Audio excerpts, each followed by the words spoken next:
ព្រឹត្តិការណ៍ប្រណាំងម៉ូតូត្រីដណ្ដើមជើងឯកប្រវត្តិ NS ឆ្នាំ2026ក្រុងនឹងក៏ក្រើកវិស័យយានយន្តនៅកម្ពុជាម្ដងទៀតនៅថ្ងៃទី28ដល់ថ្ងៃទី29ខែមីនាឆ្នាំ2026ខាងមុខនេះនៅទីលានអ្នកអង្គការលីយ៉ុងផាត់ខណៈអ្នកចុះឈ្មោះចូលរួមប្រណាំងបានឈានដល់ប្រមាណ 30% រួចហើយបើធៀបនឹងចំនួនអ្នកចូលរួមកាលពីឆ្នាំ2025លោកពេជ្រសុខាអ្នករៀបចំព្រឹត្តិការណ៍បានបញ្ជាក់ថាទោះបីនៅសល់ពេលជិត1ខែទៀតថ្ងៃប្រណាំងជាផ្លូវការក៏ការចាប់អារម្មណ៍ពីសំណាក់កីឡាករកីឡាក្រនេះមានសញ្ញាវិជ្ជមានគួរឲ្យកត់សម្គាល់ចំណុចពិសេសមួយក្នុងឆ្នាំនេះគឺការបើកឲ្យចុះឈ្មោះតាមប្រព័ន្ធអនឡាញដែលធ្វើឲ្យកាន់តែងាយស្រួលសម្រាប់អ្នកនៅបណ្ដាខេត្តឆ្ងាយៗអាចចូលរួមដោយមិនចាំបាច់ធ្វើដំណើរមកភ្នំពេញជាមុន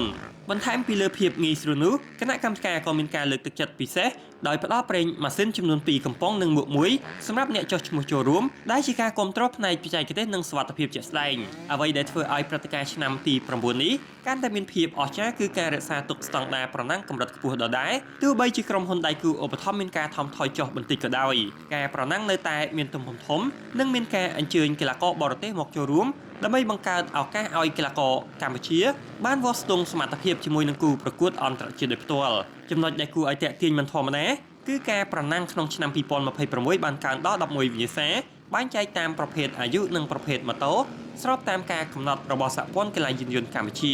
ជាពិសេសមានប្រភេទអាយុសម្រាប់កុមារផងដែរដែលបង្ហាញពីទស្សនវិស័យវែងឆ្ងាយក្នុងការអភិវឌ្ឍធនធានកីឡាករវ័យក្មេងនិងបង្កើតចំនួនបន្តសម្រាប់វិស័យកីឡាយានយន្តកម្ពុជា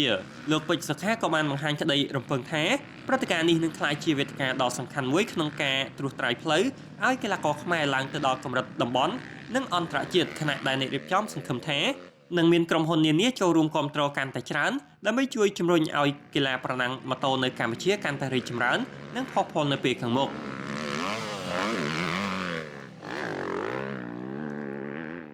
យើងបានត្រៀមឲ្យអស់អញ្ចឹងសង្ឃឹមថាថ្ងៃទី28 29ហ្នឹងបងប្អូនយើងទាំងអស់នឹងបានចូលរួមជុំគ្នាទាំងអស់គ្នាបាទដើម្បីឲ្យងាយស្រួលដល់កីឡាករតាមបណ្ដាខេត្តក៏ដូចជាតាមបណ្ដាក្រុងគឺយើងចុះឈ្មោះតាមអនឡាញអញ្ចឹងយើងមានក្រុមការងារយើងទាំងអស់ហើយតាម page របស់យើងបងប្អូនដែលមានបំណងចង់ចុះឈ្មោះតាមរយៈ page របស់យើង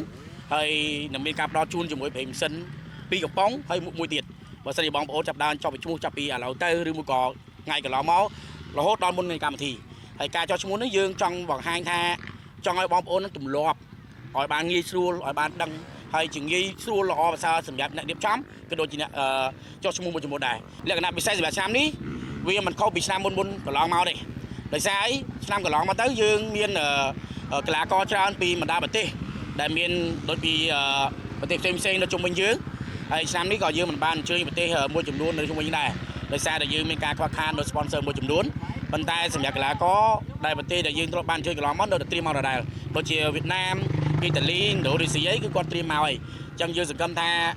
វាជារូបភាពថ្មីម្ដងទៀតដែលយើងកំពុងតែលំបាកក្នុងបច្ចុប្បន្នកាលនេះដែលយើងអាចធ្វើបានក្នុងវិស័យមួយនេះរៀងរាល់ឆ្នាំខ្ញុំគិតថាក្នុងឆ្នាំនីមួយៗគឺកីឡាករមានការប្លែកហើយកើនឡើងច្រើនសូម្បីតែស្ទូចនៃការលេងវិស័យហ្នឹងគឺច្រើនមែនទែន